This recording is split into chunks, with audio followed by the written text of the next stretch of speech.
días al resto del mundo en esta mañana, ¿no? Del miércoles 24 de mayo del 2023, donde vamos a dar inicio a esta receta médica de la Z, versión cardiológica, ¿no? Versión cardiológica y sus sucedáneos. ¿Qué quiere decir?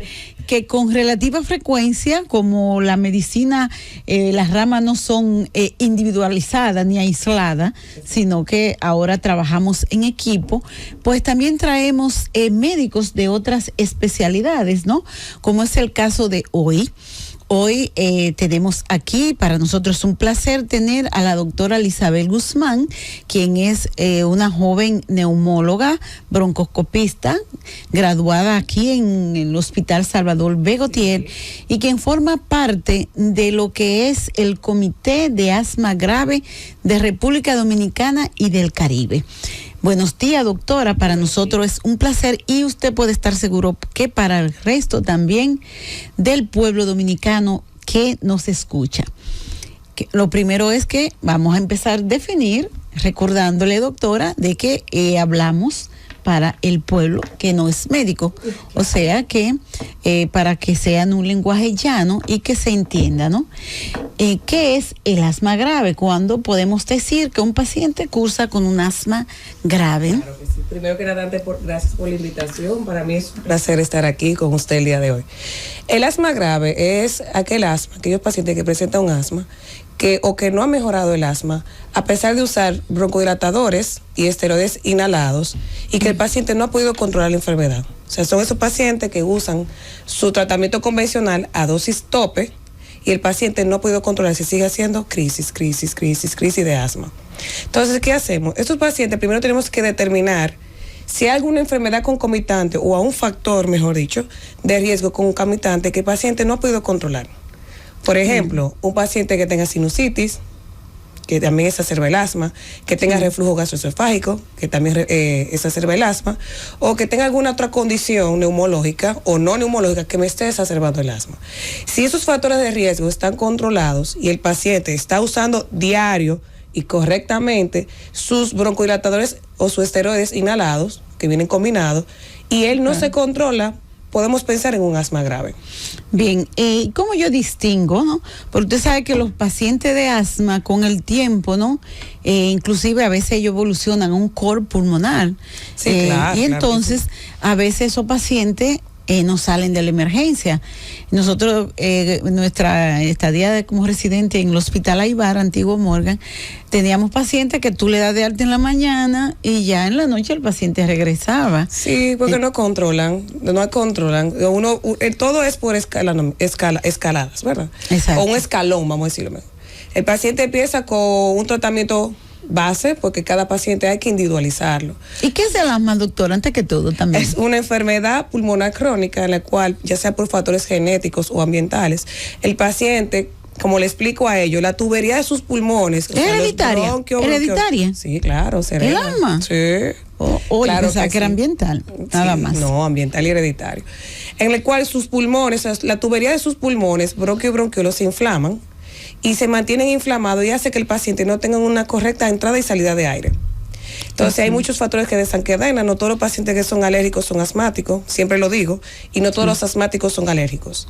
Entonces es un punto que hay que tomar en cuenta. Entonces esos pacientes siempre hacen tos, sibilancias, que es ese pitico que se oye cuando respira, esa dificultad para respirar, opresión torácica, que es siempre algo que lo desencadena o detona. Puede ser de un proceso infeccioso, hasta el paciente está en un lugar que hay polvo, en un ambiente que hay mucha humedad.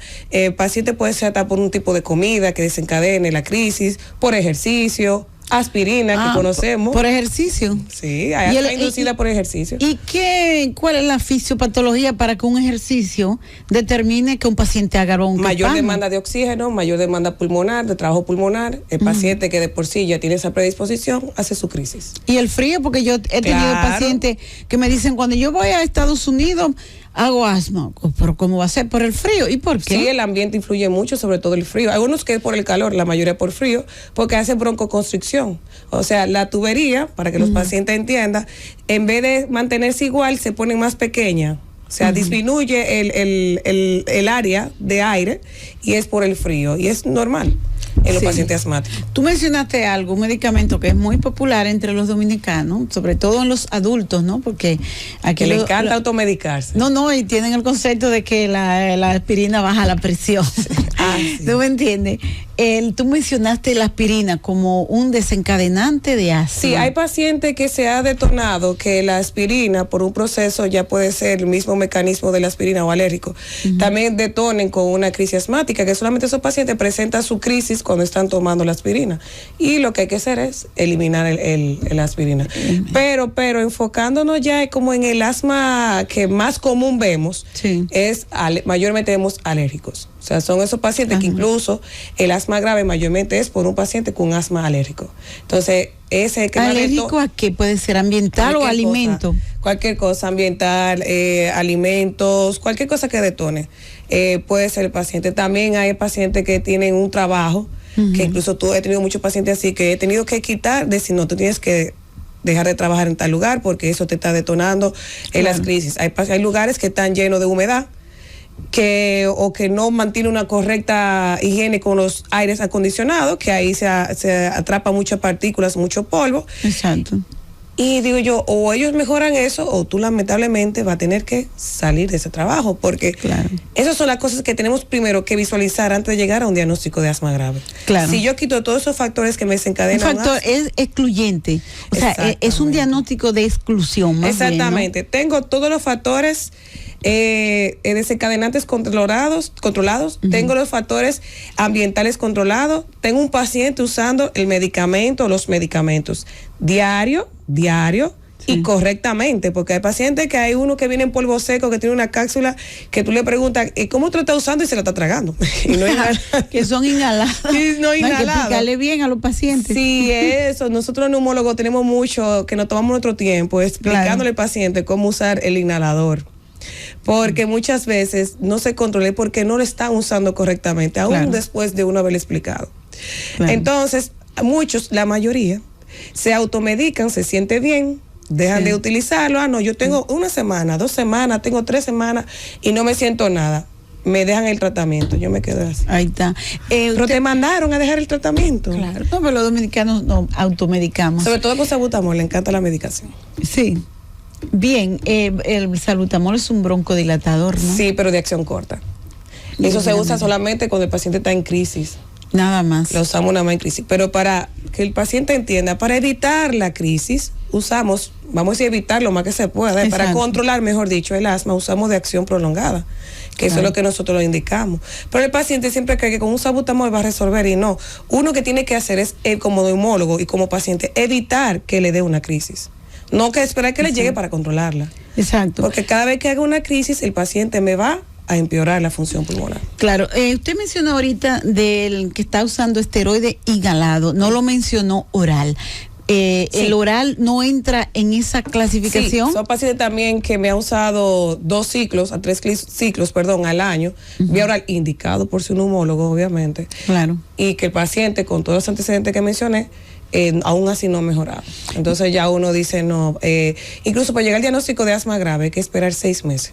Para 6 meses. Sí, porque tenemos que durar 6 meses investigando al paciente, que todo lo que mencioné esté controlado, esté eliminado y que el paciente esté usando correctamente los inhalador y todo. Y cuando los esteroides son medicamentos, para mí lo mejoran todo, pero no curan nada, ¿no? Pero tienen su papel, ¿no? Sobre todo en patología como la neumología. Fíjate, en el COVID también fueron pieza clave también. Ya cuando se supo, ¿no? En verdad que era el COVID. De principio al fin tuvo su pieza clave. Exactamente. Eso que es COVID grave. Pero particularmente yo le tengo cierto temor a los esteroides porque tienen muchos efectos secundarios, como es natural. Pero sobre todo, los dominicanos que son tan dados a automedicarse, ellos suspenden el esteroide. ¿Eso no le provoca entonces una mayor crisis? Lo que pasa es, lo primero, los esteroides nunca se puede suspender de golpe. Es un mensaje que siempre damos todo el que colocamos esteroides. Los esteroides se suspenden escalonadamente y todo depende de la dosis y el tiempo que uno le coloca el esteroide. Sí. Eso no es que le va a provocar otra crisis, el problema es que si no hemos controlado, porque el esteroide me ayuda a desinflamar vía aérea, tanto inhalado, porque una aérea que tiene, exactamente, ¿no? Tanto inhalado y ahí me ayuda a controlar la parte del asma, pero nunca se recomienda suspender de golpe. Todo depende, obviamente, repito, dosis y cantidad de días. Mayormente nosotros los neumólogos lo utilizamos de 7 a 10 días. Sí. Y mayormente. Ya cuando están ingresados, uno usa dosis más elevadas. Y luego antes de dar el egreso, uno va a ir escalonando. Sí. Pero nunca, no dije que paré el esteroide y voy a hacer otra crisis por eso. No, es que en realidad, si para los esteroides, o lo paró en el tiempo que no debió de pararlo, o sea, como antes de tiempo, o en realidad él nunca pudo controlarlo. Entonces uno lo que hace es que uno tiene que seguir investigando al paciente. Porque hay pacientes que lamentablemente son difíciles de controlar y hay que va con el diagnóstico mucho o de mal controladores o de asma grave. Bien, ya que estamos hablando de esteroides, señores, los esteroides son la dexametasona, la prednisona, la prednisolona, que son medicamentos producidos por las glándulas adrenales, que son están localizadas en el polo superior del riñón. Ellos son básicamente antiinflamatorios, son de gran ayuda en la medicina, ¿no? Pero tienen sus indicaciones y también sus efectos secundarios y son usados ampliamente, inclusive de manera indebida, ¿no? Son usados por algunos personas en los gimnasios. Todos sabemos las consecuencias que eso trae, siendo el más potente de todo la dexametasona, ¿no? Que por cierto, ustedes no usan mucho la dexametasona. No, usamos más prednisolona y prednisona. Y ya el paciente ingresado tiene mejor afinidad con el pulmón. Y el paciente ingresado, metilprednisolona, dependiendo, obviamente, de la crisis del paciente, o hidrocortisona. Exactamente. Eso es lo que más utilizamos nosotros. Pero siempre hemos tenido la cápita con el paciente que esté usando esteroides, siempre se le avisa, tiene que tener en cuenta, no me lo suspenda de golpe, aunque no usamos dosis tan alta, pero estamos usando y cada paciente es individual. O sea, no todo el mundo responde igual a una dosis, a veces hay que aumentarla un poco más, todo va a variar. El punto en asma grave es dosis tope de esteroides inhalados. Con el broncodilatador. Dosis máxima, ¿no? Exactamente, con el broncodilatador, que es un LABA que usamos, un formoterol, un salmeterol, un dacaterol, todo va a variar. Exacto. Pero para llegar simplemente al diagnóstico, lo mismo, dosis tope de esteroide inhalado con broncodilatador, también un segundo medicamento, el Montelukast, que se utiliza. ¿Qué es eso, el Montelukast? Es un antileucotrieno que se utiliza incluso en esos pacientes alérgicos que tienen muchas exacerbaciones por su parte alérgica y que mantienen niveles elevados de IgE, que la IgE, muchos saben, es un predictor de alergia. Eso es una IgE, una inmunoglobulina E, exactamente. ¿Y es un marcador de alergia en nuestro cuerpo? Entonces también nos tomamos en cuenta los eosinófilos, que también es un marcador de alergia para nosotros, si está muy elevado. En el hemograma, ¿no? Eso exactamente, el conteo de eosinófilos en el hemograma, y también eso es muy importante para nosotros para el diagnóstico de asma grave. Entonces tenemos tratamientos, gracias al Señor, tenemos el omalizumab, son biológicos, y el berralizumab. Tenemos aquí en el país que llegó ya, gracias al Señor, recientemente. Y por eso armamos el comité. Sí. Para ayudar a esos pacientes. Exacto, vamos a hablar más tarde del comité. Entonces, doctora, yo, por lo que tú has informado, ¿no?, al pueblo dominicano, el asma grave es para nosotros lo que es la hipertensión resistente. Sí.